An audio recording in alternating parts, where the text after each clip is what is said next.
अध्याय 14 छत्तीसगढ़ के प्रमुख जमींदारियाँ। भाग 2। छत्तीसगढ़ के प्रमुख सामंती राज्य। पहला, बस्तर रियासत। अपनी अनेक विशेषताओं के कारण बस्तर चर्चित रहा है। उन्मुक्त जीवन के साथ उन्युक्त शोषण, अतुल धन और खनिज संपदा के रहते इसकी लंगड़ाती चाल समय समय पर चर्चा का विषय बनती रही है। भारत का सोया हुआ दैत्य, शोधकर्ताओं का स्वर्ग, विचित्राओं का प्रदेश भी इसे कहा गया है। बस्तर आदिवासी बहुल अंचल है, जहां वनवासी अपने आंसुओं व मुस्काने का जीवन बिताते आ रहे हैं। मध्य प्रांत के कमिश्नर के नियंत्रण, निरीक्षण, निर्देशन में कार्य करने वाला बस्तर एक रियासत था। यह 17 डिग्री 40 मिनट से 20 डिग्री 14 मिनट उत्तरी अक्षांश और 80 डिग्री 15 मिनट से 82 डिग्री पूर्वी देशांश के मध्य स्थित था। उत्तर से दक्षिण 235 मील और पूर्व से पश्चिम 182 मील लंबाई चौड़ाई वाला यह रियासत छत्तीसगढ़ के रियासतों में सर्वाधिक बड़ा क्षेत्रफल वाला था। इसकी राजधानी जगदलपुर थी। काकती राजवंश का शासन 1333 ईस्वी से था। आंध्र प्रदेश के काकती, जो वारंगल के राजा थे, खिलजियों द्वारा हराए व भगाए गए। बस्तर अंचल पर नागों के 84 गढ़ों को साम दाम दंड भेद नीति से उन्होंने जीता। राज परिवार की इष्ट देवी दंतेश्वरी के वस्त्र से इस अंचल का नामकरण बस्तर पड़ा। बस्तर में राज्य करने वाले प्रमुख काकती शासकों में संस्थापक राजा अन्नम देव, चौथे राजा पुरुषोत्तम देव, 13वें शासक दलपत देव, दरिया देव, महिपाल देव, भोपाल देव, भैरम देव, रुद्र प्रताप देव, महारानी प्रफुल्ल कुमारी देवी और प्रवीण चंद्र भंजदेव थे। आदिवासी बहुल बस्तर में मुख्य रूप से गौड़ व उनकी उपशाखाएं निवास करती थी।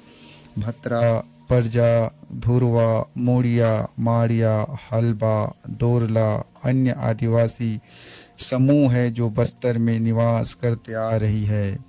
माड़िया शब्द जंगल के आदिम भाव सूचित करने वाला है। इनका बाइसन नृत्य प्रसिद्ध है। मूर अर्थात पलाश वृक्ष को साया में रहने वाले मुरियाएं अपनी संस्था घोटुल के कारण विशेष चर्चित है। घोटुल यानी कुंवारों का क्लब। घोटुल के प्रति आदिवासी लड़के लड़कियों की निष्ठापूर्वक भक्ति सचमुच अद्भुत है। इस संस्था से प्रेम करते हैं और इसका वर्णन उड़द की दाल जैसा प्रिय और अपने भैंसे बाइसन की सींग जैसा सुंदर कहकर करते हैं। अपने में पूर्वज को भगवान कृष्ण के भाई बलराम के हल की मिट्टी से निर्मित मानने वाले प्रथम हलवा भी प्रमुख जनजाति में आते हैं। रियासत बस्तर में सिपाही के रूप में ये कार्य करते थे। हलवाओं की भाषा हल्बी रियासत की संपर्क बोली भाषा थी। उड़ीसा की सीमा से लगे भागों में भत्रा निवास करते हैं। बस्तर में सामाजिक स्तरीकरण की दृष्टि से ये प्रथम स्थान पर रखे गए। संस्थापक काकती राजा अन्नम देव के साथ में बस्तर आए और वहां बस गए।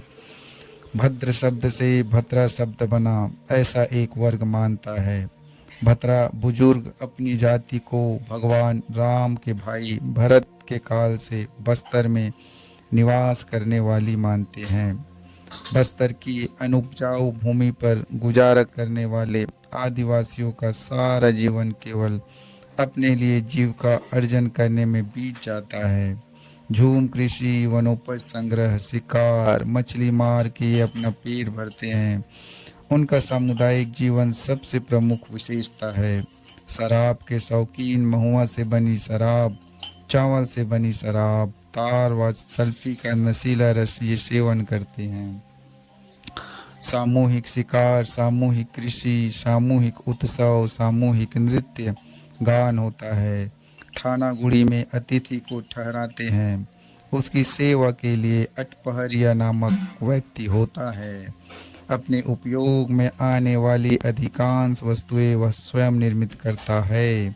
अपने मकान के लिए वह कारीगर है, लकड़ी के सामानों के लिए बढ़ई है, खेतों के लिए कृषक है, चित्रकार, मूर्तिकार, धनुषकार आदि वह स्वयं है। बस्तर की घड़वा कला व काष्ठ कला प्रसिद्ध है। माई दंतेश्वरी के प्रति आस्था राजा से लेकर प्रजा तक को हो रही है। दशहरा वहाँ का प्रसिद्ध उत्सव है। जन्म संस्कार, विवाह संस्कार, मृत्यु संस्कार मुख्य रूप से प्रचलित है। वधू के लिए वधू कीमत देने की प्रथा है। लमसेना रखने की प्रथा भी है। बस्तर में भ्राता भगनी संतति के विवाह को प्राथमिकता दी जाती है। नृत्य उनके जीवन का अभिन्न अंग है। गौर नृत्य, भद्रनाट, हुलकी नृत्य, गेड़े नृत्य प्रमुख है। अपने राजा को देवी मानने वाला आदिवासी अति बर्दाश्त नहीं करता। अपने राजा के विरुद्ध अनेक विद्रोह के लिए वह चर्चित है। 1876 व 1910 ईस्वी में बस्तर में हुए विद्रोहों का विशद वर्णन आदिवासी आंदोलन शीर्षक युक्त अध्याय में किया गया है। इंद्रावती बस्तर की महत्वपूर्ण नदी है। बस्तर रियासत में लगभग 400 किलोमीटर यह प्रवाहित होती है। डंकनी व शंखनी इसकी सहायक नदियां हैं। बैलाडीला की पहाड़ियाँ अपने लौह अयस्क के कारण समग्र विश्व में चर्चित है। सभ्यता की दौड़ में पीछे अब्बू झमाड़ का 2400 वर्ग किलोमीटर का क्षेत्र भी यही है। साल व सागौन दोनों प्रजाति के वृक्षों से यहाँ के वन भरे हैं। रियासत की आय का प्रमुख स्रोत बन रहे हैं। सन 1886 ईस्वी में रियासत की कुल आय 2,23,987 रुपये 12 आना 7 पैसे हुई थी। इसमें से 86,433 रुपये 1 आना 7 पैसे की आय केवल वनों से हुई थी। सन 1921 में रियासत की कुल आय 7,26,474 रुपये थी, जिसमें वनों से आय 2,61,709 रुपये थी। रियासत के लिए बने आय के स्रोत थे, मगर रियासत के मूल निवासियों के लिए ये कर अपनी संस्कृति की रक्षा के केंद्र के रूप में महत्वपूर्ण थे। सन 1777 में बस्तर राज परिवार में कलह व गृह युद्ध की स्थिति बनी। राजा दरियादेव ने मराठों से सहायता प्राप्त कर अपनी स्थिति मजबूत बनाई। इसके लिए बड़ी कीमत चुकानी पड़ी। 5,000 रुपये वार्षिक कर देना स्वीकार किया। 1777 में पूर्व तक बस्तर एक स्वतंत्र राज्य था। अब वह मराठों की अधीनता में आया। सन 1819 ईस्वी में छत्तीसगढ़ के अंग्रेज सुप्रिंटेंडेंट मिस्टर इगन्यू ने बस्तर के तत्कालीन राजा महिपाल देव से भेंट कर एक इकरारनामे पर उनके हस्ताक्षर लिए। 3 किस्तों में वार्षिक टकोली देना स्वीकार किया। राजा के न्याय संबंधी अधिकार बनाए गए। राजा भैरम देव के काल में वार्षिक टकोली की राशि 3,056 रुपये निर्धारित की गई। 1888 ईस्वी में नए निर्धारण में यह राशि 17,000 रुपये वार्षिक कर दी गई। बस्तर राजा ने 1857 से 58 के महाविद्रोह में कोई भाग नहीं लिया। राजा को एडॉप्शन सनद दिया गया और फील्टी ब्रांड भरवाया गया। चार्ल्स इलियट की रिपोर्ट 1856 में तैयार की गई। अपर गोदावरी डिस्ट्रिक्ट के गर्ल्स फोर्ट ने 1862 में बस्तर रियासत पर अपनी रिपोर्ट तैयार की। सन 1893 ईस्वी में छत्तीसगढ़ के कमिश्नर प्रेषण ने बस्तर पर अपना विस्तृत नोट्स तैयार किए। रघुजी भोसले की मृत्यु दिसंबर 1853 ईस्वी को हुई और गोद निषेध कानून के तहत लॉर्ड डलहौजी ने 13 मार्च 1854 ईस्वी को नागपुर का ब्रिटिश भारत में सम्मिलित कर लिया। बस्तर राजा का अधीनस्थ राज्य था, अतः बस्तर भी ब्रिटिश नियंत्रण में आया। 1860 ईस्वी से बस्तर को अपर गोदावरी डिस्ट्रिक्ट के डिप्टी कमिश्नर के नियंत्रण में रखा गया। राजा बस्तर के अधिकार धीरे धीरे कम किए गए। अपनी पसंद का दीवान भी वह नियुक्त नहीं कर सकता था। राजगुरु नामक महत्वपूर्ण पद पर मैथिल ब्राह्मण प्रतिष्ठित थे। बस्तर की राजनीति में यह भी महत्वपूर्ण घटक था। नरबली के मामले में बस्तर राजा की शिकायत अंग्रेजी भारत सरकार को की गई। जांच की गई मगर स्पष्ट प्रमाण नहीं मिले।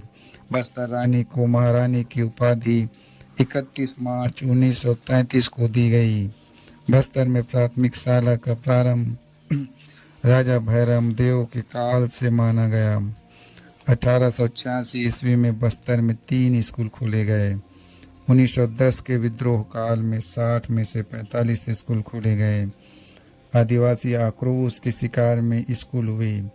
1936 में बस्तर के हाई स्कूल में विज्ञान विषय की पढ़ाई प्रारंभ हुई। आइए देखें कांकेर रियासत। कांकेर का नाम प्राचीन नाम शिलालेखों व तामपत्रों में कांकेरिया का क्रय मिलता है। कौवे का शोर वाला स्थान इसका अर्थ होता है। गोड़ी भाषा के अनुसार कांकेर नामक वृक्ष एक पानी से कांकेर बना होगा। 20 डिग्री 6 मिनट से 20 डिग्री 34 मिनट उत्तरी अक्षांश तथा 80 डिग्री 14 मिनट से 81 डिग्री 48 मिनट पूर्वी देशांश के मध्य यह रियासत स्थित था। 1429 वर्ग मील कुल क्षेत्रफल वाली रियासत की राजधानी कांकेर थी। रियासत का अधिकांश भाग पहाड़ी व जंगली है। रियासत के पूर्वी भाग से महानदी बहती है। साल, सागौन, सिरसा, बीजा के पेड़ यहाँ पाए जाते हैं। 1921 ईस्वी की जनगणना के अनुसार वहाँ 1,25,172 लोगों का निवास था। कांकेर का राजवंश प्राचीन है। कर का भार जो पहले कांकेर रियासत के अंतर्गत आता था वहाँ 3500 वर्षों से अधिक पुराने कब्रें सैकड़ों की संख्या में हैं। कान्हा गांव के सलाश्रय में जो शैल चित्र प्राप्त हुए हैं वे सादे व रंगीन हैं।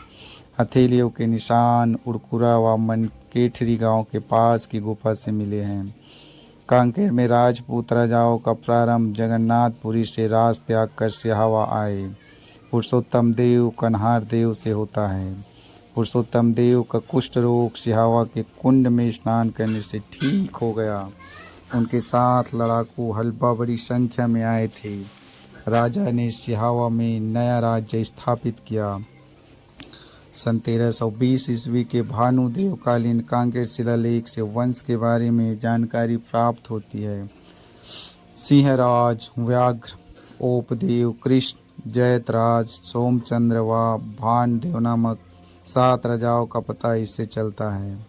सिहावा से कांकेर राजा का मुख्यालय डीजे के अनुसार तीसरे राजा बोपदेव के काल में हुआ।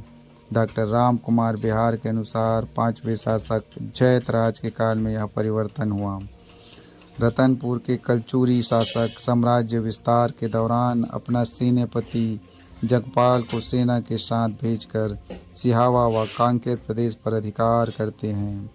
सन 1144 ईस्वी की विजय सूची में कांकेर व सिहावा के नाम आते हैं। भीमबाजी भोसले के काल में कांकेर पर मराठों का अधीनस्थ था और महिपाल देव राजा ने 16,000 रुपये टकोली के रूप में देना स्वीकार किया था। उसके उत्तराधिकारी धीरज सिंह के काल में टाकोली 18,000 रुपये वार्षिक कर दी गई। कैप्टन जेबी ब्लंट 7 अप्रैल 1795 ईस्वी को जब कांकेर पहुंचा तब वहां के राजा सायसी थे। सायसी ने धारा प्रवाह हिंदुस्तानी बोलकर ब्लंट को प्रभावित किया। 28 नवंबर 1807 ईस्वी को मराठा सेनापति रामचंद्र बाग ने बस्तर पर आक्रमण किया। कांकेर ने बस्तर की सहायता की। इससे नाराज होकर मराठों ने कांकेर पर आक्रमण किया और 500 रुपये वार्षिक टाकोली कांकेर के लिए 1818 ईस्वी में तय किया गया। कांकेर पुनः भूपदेव राजा को सौंपा गया। 1823 ईस्वी वार्षिक टाकोली पटाने से कांकेर को छूट मिली। 20 मई 1865 को ब्रिटिश भारत की सरकार ने कांकेर राजा को एडाप्शन सनद प्रदान किया। पद्मदेव 1839 से 1853 ईस्वी, नरहर देव 1853 से 1903 ईस्वी, कोमल देव 1903 से 1925 ईस्वी कांकर के राजा रहे। रियासतों के विलीनीकरण के समय कांकेर के राजा भानु प्रताप देव थे। कांकेर राजा की पुश्तैनी उपाधि महाराजधिराज थी। 9 तोपों की सलामी दी जाती थी। 1918 ईस्वी में रियासत की कुल आमदनी 34,02,577 रुपये थी। लोगों का मुख्य व्यवसाय खेती करना था। सालाना बड़े बाजार भरते थे जो मड़ई कहलाते थे। कुरना, डोकला, गोविंदपुर, संबलपुर के मड़ई मुख्य थे। कांकेर में साप्ताहिक बाजार बैठता था। मुख्यतः अनाज की बिक्री होती थी। सन 1897 ईस्वी में कांकेर में अकाल पड़ा। सन 1900 ईस्वी का अकाल संपूर्ण छत्तीसगढ़ में पड़ा, जिससे जान माल की भारी क्षति हुई थी। प्रति नगर के हिसाब से किसानों से कर लिया जाता था। प्रति नांगर के हिसाब से खेती के लिए जितनी जमीन 2 जोड़ी बैलों के द्वारा संभाली जा सकती थी, वह 1 नांगर की जमीन कहलाती थी। गांव का मुखिया ठेकेदार कहलाता था। महाराज धीराज के परिवार में विवाह उत्सव होता तो हल्दी सारी नामक कर लिया जाता था। राजकुमार के जन्म पर लोग लाल टीका करते थे। इस निमित्त कर पटाते थे। चूड़ी पहनाकर पत्नी बनाने वाले पुरुष से चूड़ी कर लिया जाता था। रियासत में दीवान की देखरेख में पुलिस विभाग था। 4 sub inspector, 15 head constable, 82 constable और 2 सवार थे। 2,19,010 में जब बस्तर रियासत 1910 में जब बस्तर रियासत में विद्रोह हुआ था, तब अंग्रेजों को कांकेर के तत्कालीन राजा ने, जिसका नाम कोकल देव था, भरपूर सहायता पहुंचाई थी। अपनी कार पॉलिटिकल एजेंट छत्तीसगढ़ डिब्रे और गेयर को दी थी। कांकेर से होकर ही अधिकांश अंग्रेजी सैनिक बस्तर गए। 1921 में राजा रुद्र प्रताप देव बस्तर नरेश की मृत्यु होने पर तत्कालीन कांकेर नरेश कोमल देव ने अंग्रेजी सरकार को आगाह किया था कि बस्तर की राजगद्दी पर किसे बैठाया जाए। इस संदर्भ में उसकी भी राय ली जाए। उन्होंने स्वयं अपने को एक दावेदार बताया, मगर स्पष्ट किया कि उसका अभिप्राय गलत दावेदारों के दावों को रोकता है। प्रफुल्ल कुमारी देवी के पक्ष में उन्होंने अपनी राय दी थी। रहते जहाँ चंचल प्रकृति के झलमल अंचल प्रतिपल, जिसको महानदी कहती है, शीतल फली फूली अति भली, जहाँ की वनस्थली है गली गली पर खिली, जहाँ प्रति हृदय कली है। महाराज कोमल देव है कांकेर प्राणाधार से, 9 तोप सलामी आपकी ही होती सरकार से। कवि पंडित सुखलाल प्रसाद पांडे ने कांकेर की प्रकृति, वहाँ के लोगों की प्रवृत्ति व राजा कोमल देव की स्थिति का सम्यक काव्यात्मक विवरण लिखा है। राजनांदगांव रियासत। इसका पहले का नाम नांदगांव था। इसी के नाम के एक रेलवे स्टेशन होने के कारण स्टेशन का नाम राजनांदगांव रखा गया। तब से राजधानी का नाम भी राजनांदगांव चलने लगा। 40 डिग्री 20 मिनट से 50 से 21 22 डिग्री उत्तरी अक्षांश व 80 डिग्री 26 मिनट से 81 डिग्री पूर्वी देशांश के मध्य यह रियासत स्थित था। 871 वर्ग मील का क्षेत्रफल और 12,63,065 1901 की जनगणना लोगों का आवास था। भगवान कृष्ण के पिता नंद और गांव से मिलकर नांदगांव बना। बैरागी प्रमुखों ने रियासत को यह नाम दिया। शिवनाथ और बाघ नदी 2 प्रमुख नदी हैं। 18वीं शताब्दी के अंत में प्रहलाद दास नामक बैरागी, जो पंजाब प्रांत के सोहागपुर के रहने वाले थे तथा दुसाले का व्यापार करते फिरते थे, रतनपुर में निवास करने लगे। उनको यहाँ इस व्यवसाय में बहुत लाभ होने लगा।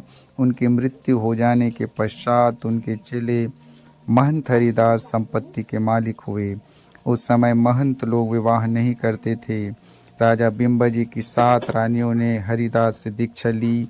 इस प्रकार वे राजगुरु कहलाने लगे। रतनपुर के प्रत्येक गांव से महंत को 2 रुपये भेंट उगाई का अधिकार मिल गया। उन्होंने महाजनी धंधा को शुरू कर दिया। पांडा दह के जमींदार को ऋण देकर उसकी जमींदारी बंधक में रखी। ऋण के न पटने से पूरी जमींदारी महंत हरिदास के कब्जे में आ गई।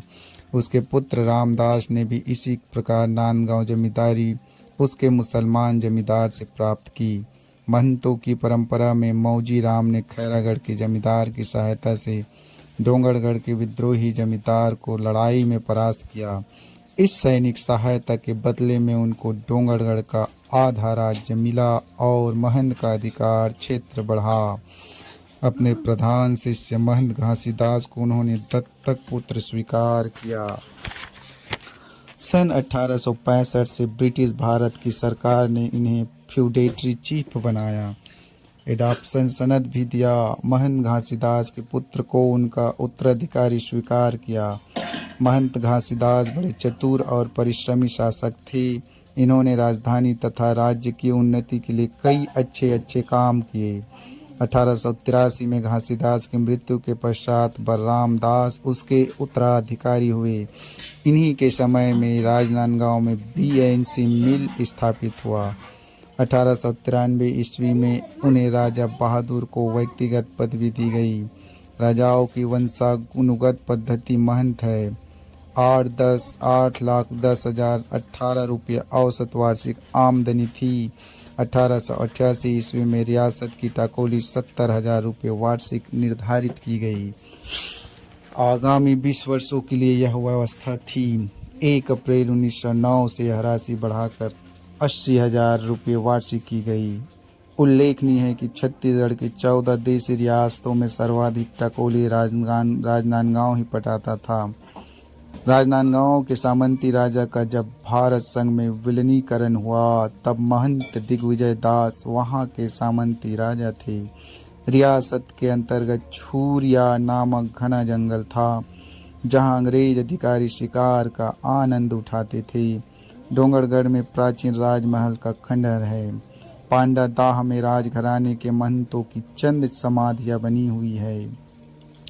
राजा मंडला निजाम शाह के स्मरणार्थ एक गांव है जो राजा मोईगांव के नाम से रियासत में चर्चित है। राजनांदगांव में प्राचीन गौड़ राजा जीतराय के चंद सोटे और लाठी सुरक्षित है जिनकी पूजा की जाती है। राजमहल के अहाते में ही प्राचीन मुसलमान जमींदार की कब्र है। राजनांदगांव का टाउन स्कूल भवन छत्तीसगढ़ की पुरानी सार्वजनिक इमारतों में से है। बलदेव बाग व रानी बाग भी रियासत कालीन धरोहर है। आइए जाने खैरागढ़ रियासत। खैर नाम वृक्ष की अधिकता से इस रियासत में होने के कारण इसका नामकरण खैरागढ़ हुआ। 21 डिग्री 4 मिनट से 21 डिग्री 34 उत्तरी अक्षांश और 80 डिग्री 27 मिनट से 80 डिग्री 22 मिनट पूर्वी देशांश के मध्य यह स्थित है। क्षेत्रफल लगभग 931 वर्ग मील था और 1921 की जनगणना के अनुसार 12,04,777 लोगों का निवास था। खैरागढ़ राजवंश के लोग नागवंशी राजपूत है। छोटा नागपुर के क्षत्रिय राजा पृथ्वीकर्ण को थे अपना पूर्वज मानते हैं। खोलावा को राजधानी बनाकर प्रारंभिक शासक राज करते रहे। खड़ग राय ने खैरागढ़ को राजधानी बनाया। खोलावा में राज प्रसाद आदि भग्नावस्था में है। 1759 ईस्वी में खड़ग राज का निधन हुआ। 1500 रुपये टाकोली के रूप में पटाया जाता था। राशि बढ़ाकर 5,000 नागपुरी रुपये किया गया। भास्कर राव सूबेदार ने इसे और बढ़ाकर 8,000 रुपये वार्षिक किया। 1814 ईस्वी तक खैरागढ़ रियासत का क्षेत्रफल बढ़ गया और वार्षिक टकोली की राशि 35,000 रुपये तक पहुंच गई। 1816 में अप्पा साहब भोसले के भड़काने में आकर डोंगरगढ़ के जमींदार ने अंग्रेजों के विरुद्ध विद्रोह कर दिया। खैरागढ़ के राजा टिकैत राय ने राजनांदगांव के महंत के सहयोग से इसे दबाया। डोंगरगढ़ जमींदारी का काफ़ी भाग खैरागढ़ को मिला और उसकी वार्षिक टकोली 44,000 रुपये कर दी गई। टिकैत राय 75 वर्ष की अवस्था में स्वर्गस्थ हुए। हकपाल देव 1833 ईस्वी तक शासक रहे। 1854 ईस्वी में जब इस अंचल पर भोसलों का शासन समाप्त हुआ तब फतेह सिंह खैरागढ़ के राजा थे। 39,000 रुपये वार्षिक टाकोली निर्धारित की गई। 1865 ईस्वी में यहाँ के राजा को भी फ्यूडेटरी चीफ माना गया। एडॉप्शन सनद दिया गया और एक्नॉलेजमेंट ऑफ फियल्टी लिया गया। 1909 में टाकोली बढ़ाकर 80,000 रुपये किया गया। 1887 ईस्वी में फतेह सिंह को राजा का व्यक्तिगत पदवी दी गई। 1857-58 के महाविद्रोह के काल में खैरागढ़ रियासत ने अंग्रेजों की सहायता की। सन 1857 के बलवे के समय अपने अच्छे सरदारों के साथ कुमार फतेह सिंह बहुत दिनों तक रायपुर में रहकर इलियट कमिश्नर को भारी सहायता पहुंचाई। डोंगरगढ़ खैरागढ़ रियासत के अंतर्गत एक प्रसिद्ध तीर्थ स्थल है। देवी की आराधना दर्शन के लिए लोग यहाँ जाते रहे हैं। कहा जाता है कि पहाड़ी की चोटी पर कामसेन नामक राजा ने मंदिर बनवाया था। रियासतों के विलीनीकरण के समय खैरागढ़ के राजा वीरेंद्र बहादुर सिंह थे। उन्होंने ही विलय के पत्र पर हस्ताक्षर किए। खैरागढ़ के राजाओं के न्यायिक अधिकार द्वितीय श्रेणी के मजिस्ट्रेट के थे। सारंगढ़ रियासत। सारंगढ़ में गोल राजाओं के आने से पूर्व सारंगढ़ सारंगपुर कहलाता था। सारंग शब्द का अर्थ बांस और गढ़ का अर्थ किला है। सारंगढ़ रियासत का नामकरण सारंगढ़ बांस की अधिकता के कारण अर्थात वनस्पति के आधार पर रहा है। इस प्रकार सारंगढ़ रियासत का नामकरण घटना प्रधान न होकर प्रकृति प्रधान रहा है। छत्तीसगढ़ के पूर्वी भाग में 21 डिग्री 21 मिनट से 21 डिग्री 45 मिनट उत्तरी अक्षांश तथा 82 डिग्री 56 मिनट और 83 डिग्री 26 मिनट पूर्वी देशांश के मध्य सारंगढ़ रियासत स्थित है। रियासत का क्षेत्रफल 540 वर्ग मील लगभग 1339 किलोमीटर था।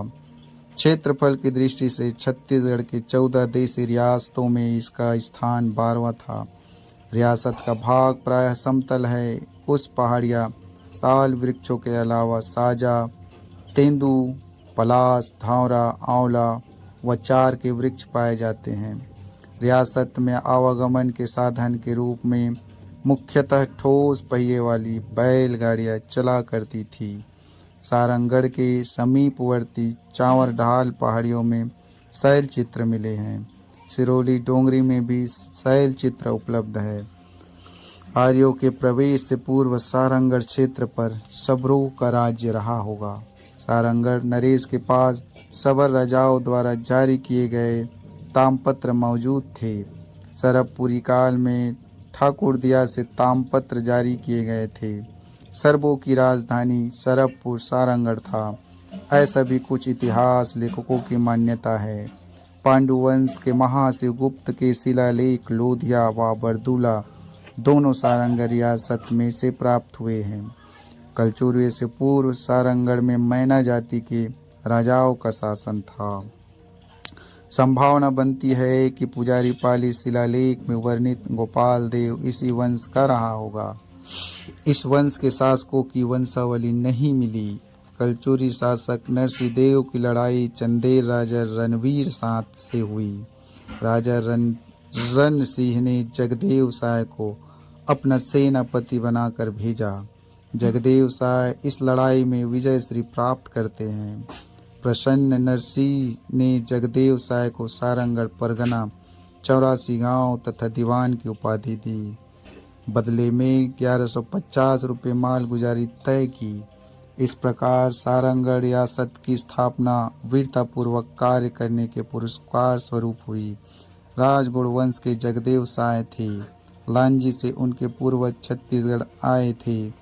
कलचुरी शासकों को वार्षिक कर देते थे। शेष मामले में प्रशासनिक स्वतंत्रता प्राप्त थी। सन 1770 के आसपास सारंगढ़ संबलपुर के 18 गढ़जात में शामिल कर दिया गया। छत्तीसगढ़ के पूर्वी हिस्से में छोटे छोटे शासकों ने संबलपुर के नेतृत्व 18 गढ़ या गढ़जाता नाम संघ बनाया था, जिनमें एकता विद्यमान थी। मराठों ने जब छत्तीसगढ़ और संबलपुर को अपने प्रभाव में ले लिया, तब सारंगढ़ भी मराठों के नियंत्रण में उनकी अधीनता में आया। 1755 तक सारंगढ़ रियासत सहित आसपास की सभी जमींदारियां मराठों की करत बन गई। मराठों को सारंगढ़ रियासत की ओर से 1600 रुपये कौड़ी माल गुजारी अदा की जाती थी।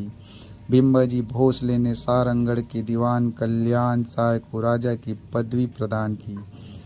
सन 1787 ईस्वी में बिम्बाजी की मृत्यु के पश्चात संबलपुर तथा उसके समीपवर्ती सारंगढ़ आदि राज्य स्वतंत्र हो गए। सन 1800 ईस्वी तक मराठों के नियंत्रण से मुक्त रहे। सन 1777 ईस्वी में सारंगढ़ की राजगद्दी पर विश्वनाथ साय बैठी।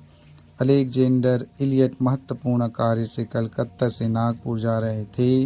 रास्ते में 12 सितंबर 1778 ईस्वी को छत्तीसगढ़ क्षेत्र में ज्वर से पीड़ित हो मर गए। उनकी लाश को दफनाने के लिए जगह देने से अंचल के जमींदारों ने मना कर दिया। राजा विश्वनाथ साय से अंग्रेजों ने संपर्क किया। तब लाश नदी के किनारे सालार ग्राम के निकट जमीन दी गई। तत्कालीन गवर्नर जनरल वारेन हेस्टिंग्स ने विश्वनाथ साय को एक हाथी तथा राशि पोशाक प्रदान कर सम्मानित किया। आज भी इलियट की मकबरा है और उस पर भारी भरकम शिलालेख लगा हुआ है।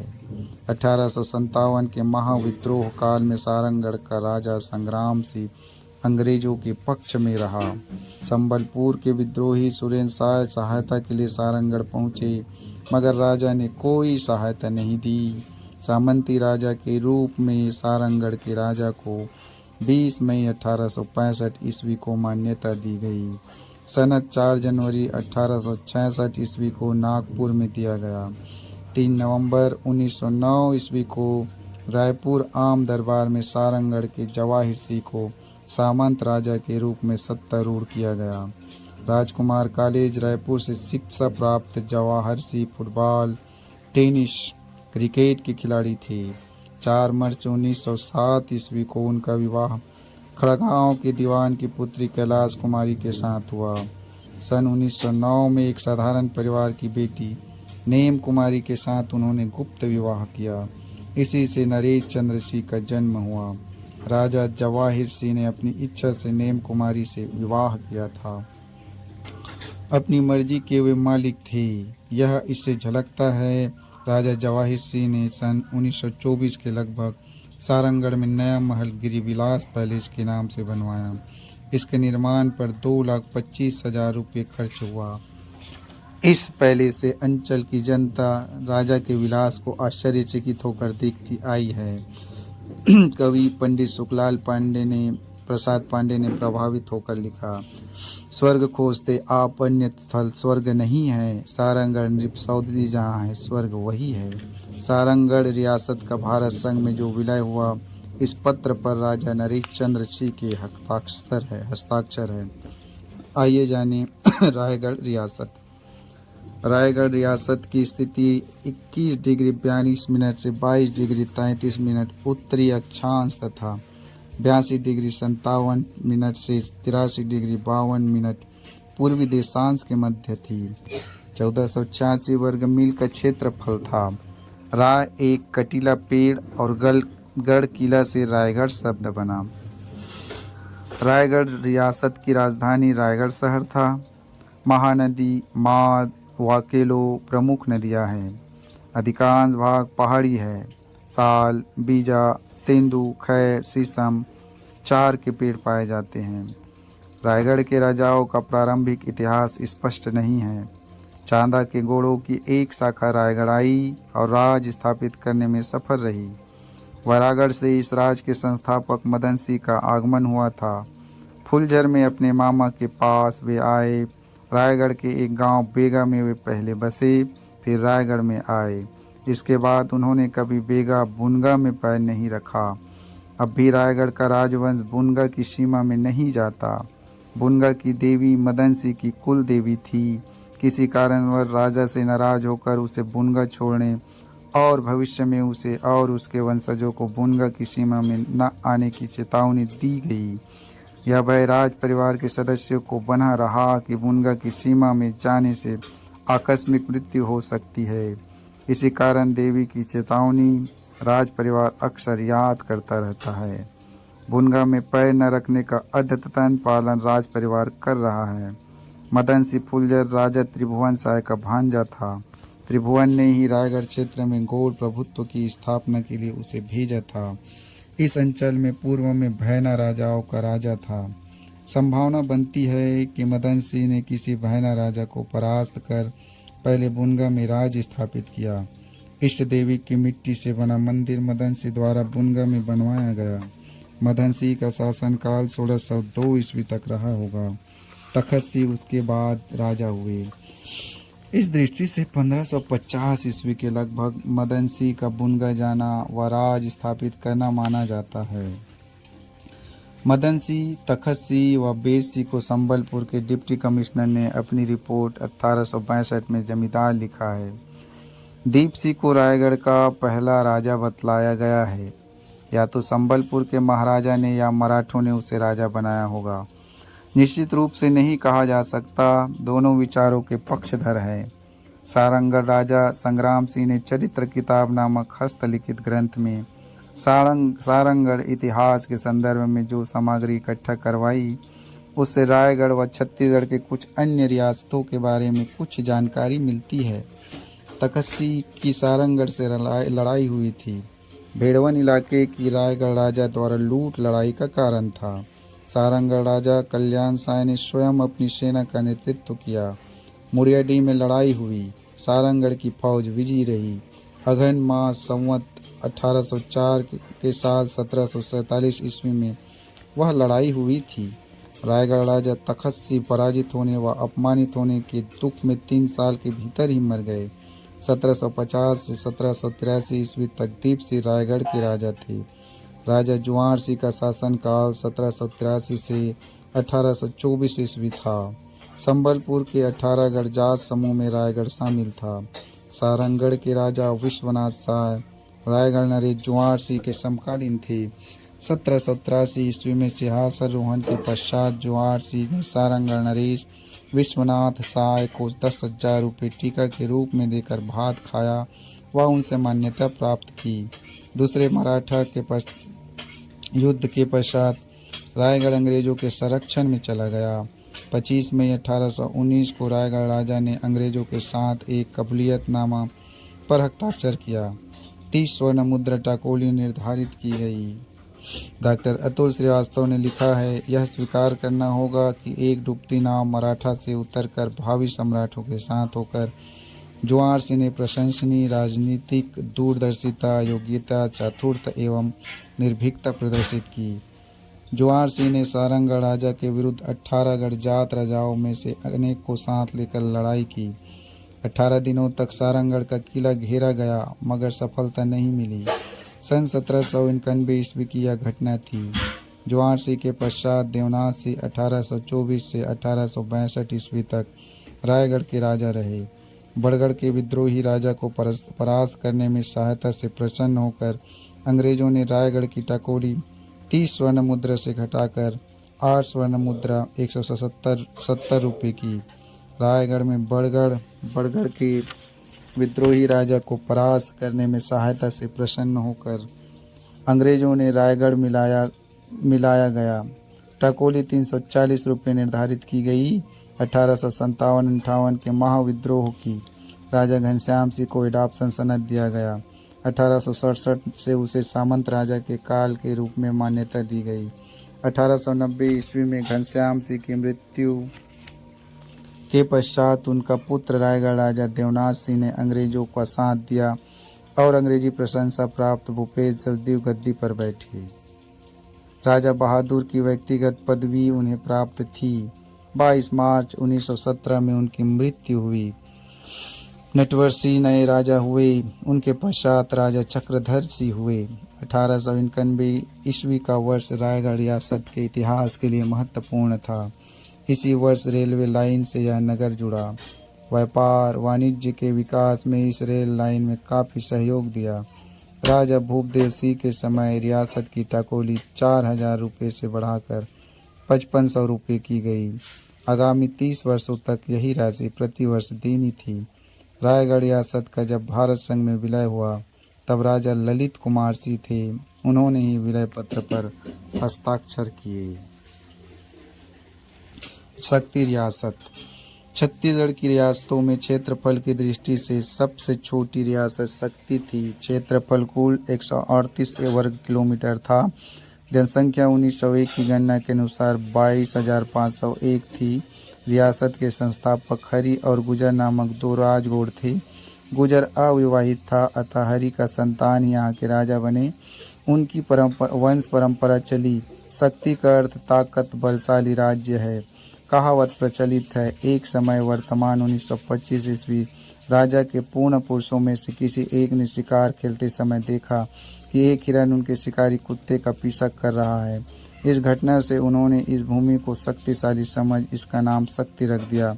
शक्ति का अपभ्रंश शक्ति हो गया। 21 डिग्री 55 मिनट और 22 डिग्री 2 उत्तरी अक्षांश और 82 डिग्री 45 मिनट से 83 डिग्री 2 मिनट पूर्वी दिशांश के मध्य यह स्थित है। इसके उत्तर और पश्चिम में 30 गांव पहाड़ी भाग में हैं। वरई एकमात्र नदी इस क्षेत्र में बहती है। संबलपुर के राजा कल्याण शाह के सिपाही हरि और गुजर थे। काठ, लकड़ी के खाड़े, तलवार से भैंसे का सिर धड़ से अलग कर इन्होंने राजा को प्रसन्न किया। एक दिन में जितनी भूमि में हम चल सके वह हमें दे दी जाए, यह इनाम राजा से मांगा। दौड़कर इन लोगों ने इतना बड़ा चक्कर लगाया कि जिसके भीतर शक्ति रियासत है, वह लकड़ी का खांडा जिसके कारण यह राज्य प्राप्त हुआ अभी तक सुरक्षित है। दशहरे के समय प्रतिवर्ष इसकी पूजा होती है। हरि के देहांत होने पर ज्येष्ठ पुत्र तार मांझी गद्दी पर बैठा। उसके पश्चात क्रमशः लाल साय, धन साय, बैजनाथ साय, दूध साय गद्दी पर बैठे। कलंदर सिंह के राज्यकाल में रियासत को समांती राज्य का दर्जा मिला। सन 1918 के अनुसार वहाँ का वार्षिक आय 81,052 रुपये थी। 1865 ईस्वी में छत्तीसगढ़ के अन्य देशी रियासतों की भांति शक्ति रियासत के राजा को भी एडॉप्शन सनद दिया गया। राजा से एक्नॉलेजमेंट ऑफ फैकल्टी पर हस्ताक्षर करवाया गया। वार्षिक टकोरी समय पर देना स्वीकार किया। यहाँ के शासक की उपाधि राजा की है। उसे किसी प्रकार का सैल्यूट की पात्रता नहीं थी। जुलाई 1914 में लीलाधर सिंह शक्ति के राजा बने।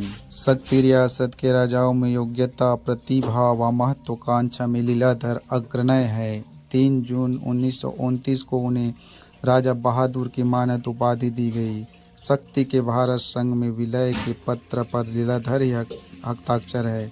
34 वर्षों का उनका शासनकाल चर्चित रहा। पुरातत्व की दृष्टि से शक्ति रियासत स्थित गुंजी गांव का महत्व का है। शक्ति नगर से 14 मील दूर दामोदरहा नामक जलकुंड है। यहीं पर एक शिलालेख है। प्रथम ईस्वी सदी की पाली भाषा में यह लिखा है। गुंजी को ऋषभ तीर्थ के रूप में भी मान्यता दी गई है।